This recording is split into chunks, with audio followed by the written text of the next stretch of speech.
पुराने ज़माने के अंदर ना पीरी मुरीदी का एक सिलसिला होता था कि मुरीद की तरबियत की जाती थी।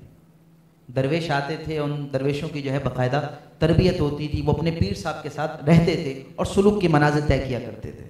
तो पुराने ज़माने के अंदर पीरी मुरीदी का इस तरह का अंदाज था। तो इमाम गज़ाली अलैहिर्रहमा फरमाते हैं कि एक पीर साहब ने अपने एक मुरीद को, जिनको थोड़ा ही अरसा उनके पास हुआ था, उनको अपना बहुत ज़्यादा करीब कर लिया, यानी कुर्ब ख़ास मिल गया पीर साहब का। तो जो पहले वाले थे उनको इस मामले के अंदर जो है वो हसद हुआ और उन्होंने जाके पीर साहब से पूछ लिया कि हुजूर, हम इतने साल से आपकी तरबियत कर रहे हैं और हम आपकी खिदमत में मौजूद हैं, लेकिन हमसे ज़्यादा कुर्ब ख़ास आपने इनको अता किया, इसकी वजह क्या है? आपने फरमाया कि इसका जवाब मैं आपको कुछ देर बाद दूंगा। फिर इमाम गज़ाली अलैहिर्रहमा फरमाते हैं कि उन्होंने कहा अपने सारे मुरीदों को बुलाया जिनकी वो तरबियत कर रहे थे। वो सारे दरवेश आ गए और उनको कहा कि जाओ और एक परिंदा जो है ज़िबह कर कर लाओ, ऐसी जगह पर ज़िबह करना जहाँ पर कोई भी ना देख रहा हो, ऐसी जगह पर इसको ज़िबह कर कर आना। चुनाचे सब चले गए और सब ज़िबह कर कर ले आए। जब पहुँचे तो सबसे पूछा, हाँ भाई कहाँ ज़िबह किया? इसने कहा मैं फ़लाँ दरख्त के पीछे चला गया था, वहाँ कोई देख नहीं रहा था, मैंने उस वक्त ज़िबह कर लिया।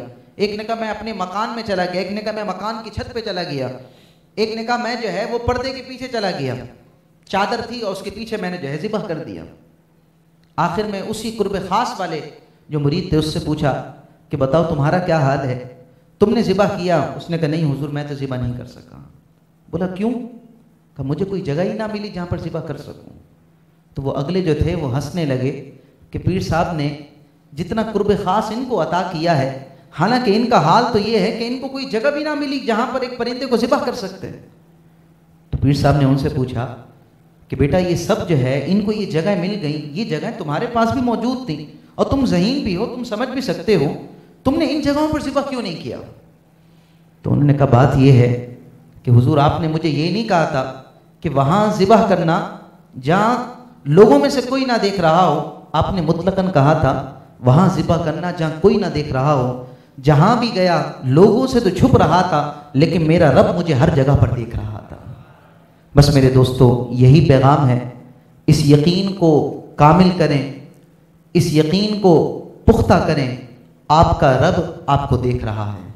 अगर शादी का मौका है उस वक़्त भी देख रहा है, अगर आप सूद खा रहे हैं आपका रब उस वक़्त भी आपको देख रहा है, अगर कोई ज़ानी है अल्लाह ताला उस वक़्त भी उसको देख रहा है, अगर कोई शराबी है तो उस वक़्त भी वो अल्लाह की निगाहों में मौजूद है। और आप कहें कि जनाब मुझे यकीन है मेरा रब मुझे देखता है, और अगर आपको ये यकीन है कि आपका रब आपको देख रहा है फिर भी गुनाह कर रहे हो, तो यकीन माने फिर आपसे बड़ा नाफरमान कोई नहीं है।